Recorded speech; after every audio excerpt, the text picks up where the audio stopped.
ayan mga boss, good morning po sa ating lahat. Welcome back muli sa ating channel, XGU Motovlog. So, thank you Lord at muli nakagawa po tayo ng isang panibagong video.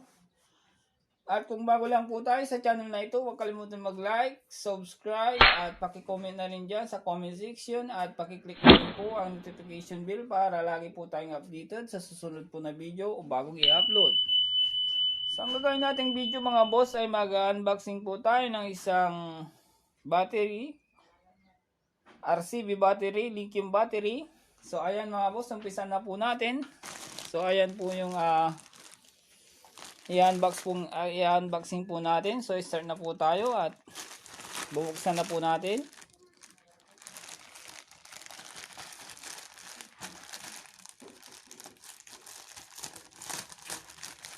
So, titignan po natin mga boss kung ano yung mga package niya, kung ano yung mga freebies po niya.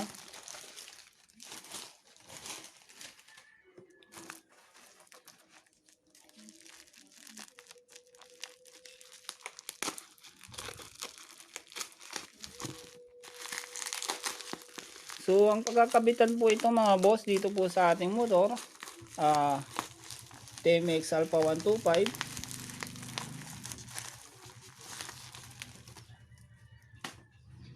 So, ayan mga boss. So, RCB S-Series lithium battery. So, ayan mga boss.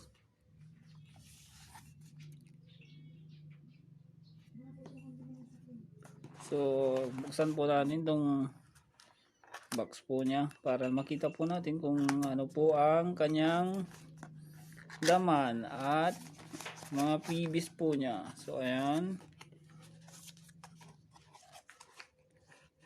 RCB sticker po mga boss.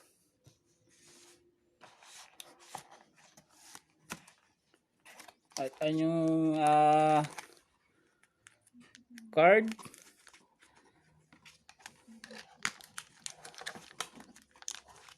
Warranty card po mga boss. So ayan, warranty card. Lithium battery warranty card.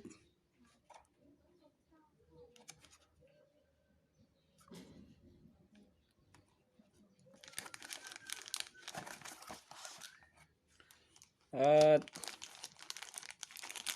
manual. So ayan mga boss, yung kanyang manual.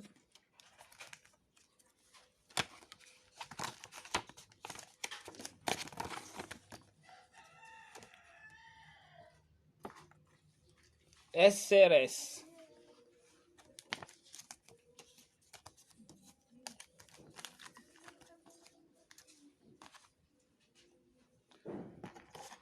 So ito po yung battery mga boss, ano? So napakagaan po mga boss, lithium battery. Keychain, yung kanyang laman. At saka yung bolt and nut. Para dito po, negative, positive.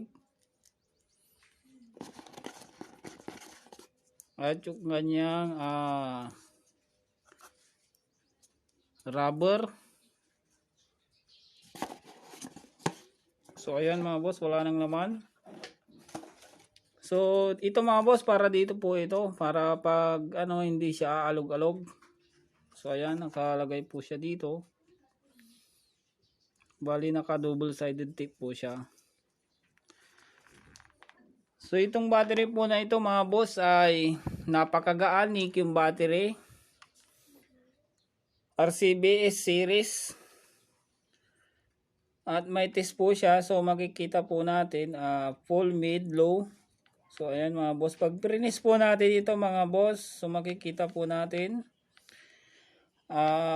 mag-iilaw po yung full, mid, low.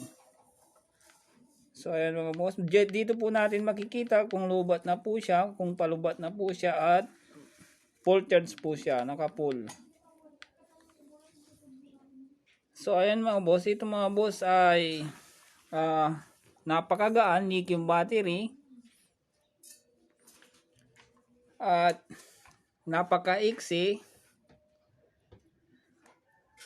kumpara po sa mga battery po natin na nabibili po nating iba, yung mga ibang brand po. So ito napakagaan. Siguro ang gramo nito nasa 400, walang kalahating kilo. Kumpara po natin sa yung ibang brand na battery, yung mga maintenance free acid battery. So napakabigat po yun, mga nasa 1 kilo po siguro. So itong battery po ito mga boss ay lithium battery, napakagaan at walang kalahating kilo mga boss.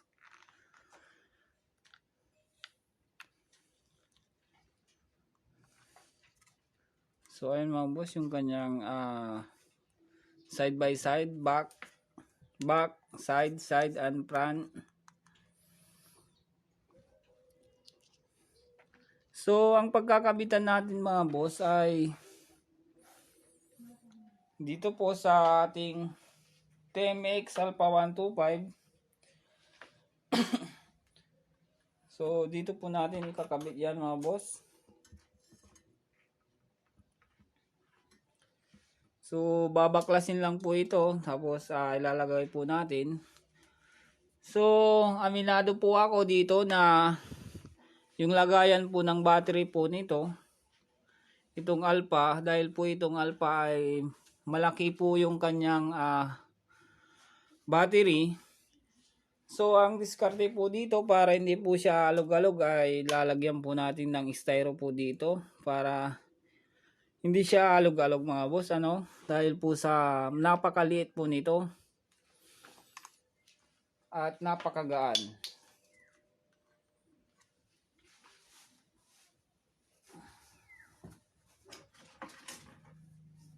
So kung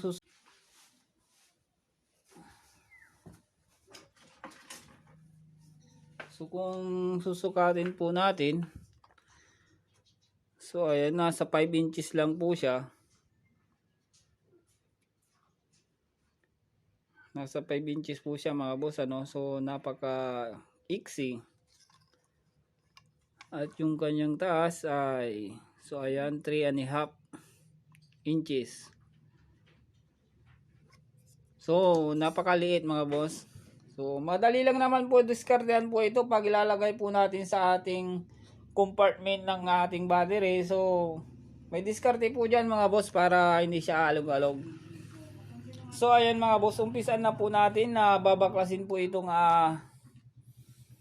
kanyang compartment ng baterya para may lagay po natin itong RCBS series battery lithium. So ayan mga boss, start na po tayo. Baklasin lang po natin itong lagayan po ng ating battery. So ayan mga boss, babaklasin ko lang po itong kanyang cover para ilagay po natin yung kanyang battery.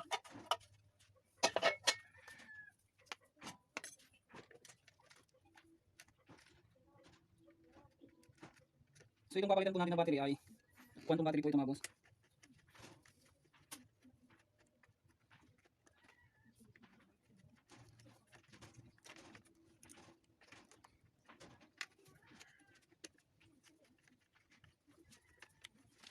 So tatanggalin po natin dito 10mm socket lens.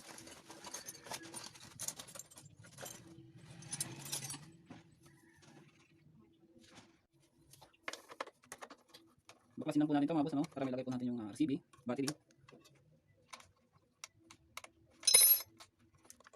So ayun mga boss, so napakalaki po yung quantum. Convert po natin kay RCB battery. So ayan mga boss, so napakaliit po siya mga boss. So didiskarte na lang po natin ito mga boss pag nakalagay na po siya. So lalagyan na lang po natin ng siguro yung pangipin niya yung styro para hindi po siya alog-alog. So ganoon lang naman po ang gagawin natin dito mga boss.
ikabit na po natin itong kanyang negative.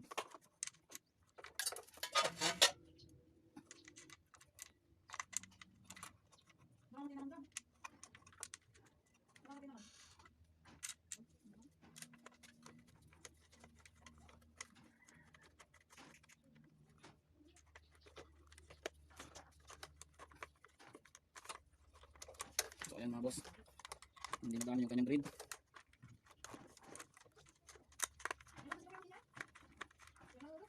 So ayan mga boss, nakabit na po natin. So try po natin isusi.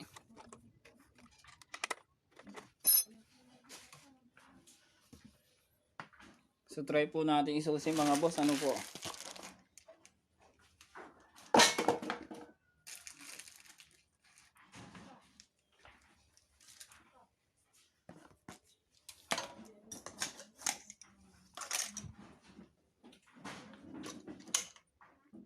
So ayan mga boss.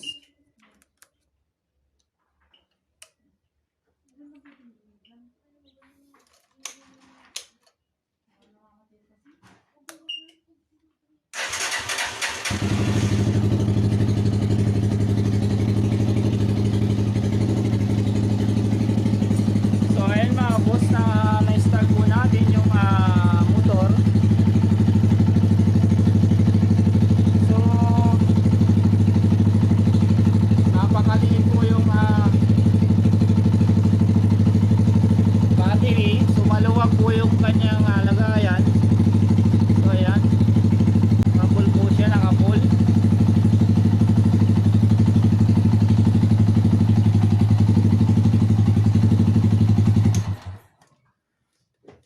So maluwag po yung kanyang compartment dahil po sa battery ay maliit po siya talaga mga boss, ano, at napakagaan po nito mga boss. So lalagyan na lang ng ano po niya dito para hindi siya aalog-alog pag umaandar yung motor. So ipitan na lang dito siguro ng styro para hindi po siya aalog-alog mga boss. So yan mga boss, nakita po natin itong RCB lithium battery. So napakagaan. So ayan mga boss, oh. Napakalakas ng kanyang ilaw.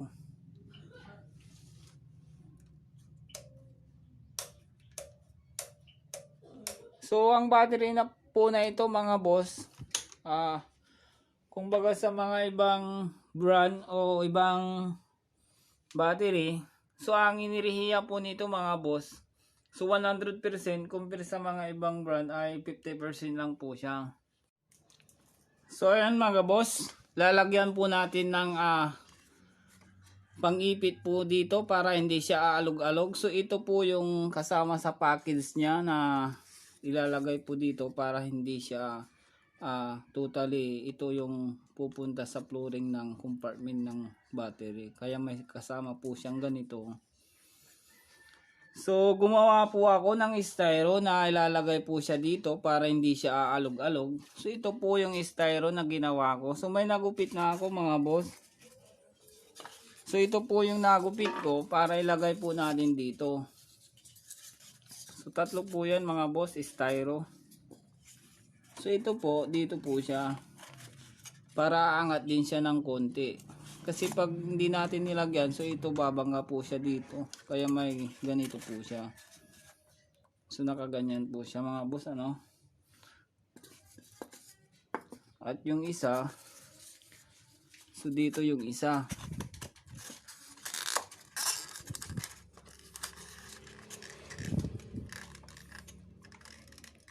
At itong isa dito po siya mga boss. Para pag umaandar tong motor ay hindi siya aalog. So ganito lang po ang setup po nito. Pag kayo po ang gagawa, lagyan nyo lang po ng styro para iwas alog-alog ba. So ayan mga boss, oh, napakahigpit na po niya mga boss.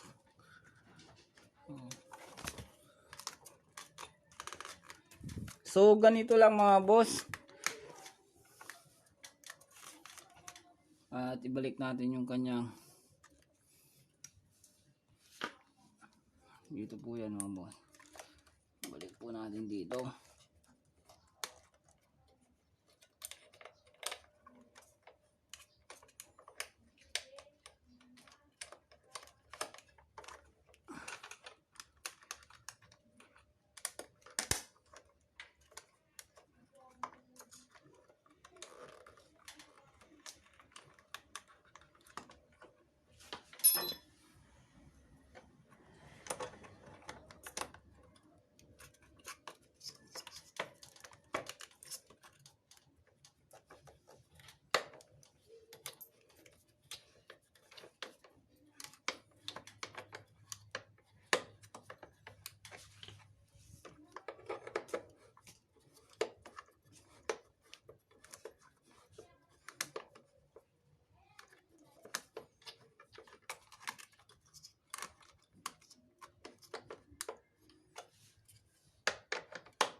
So, ayan mga boss. Mahigpit na po siya.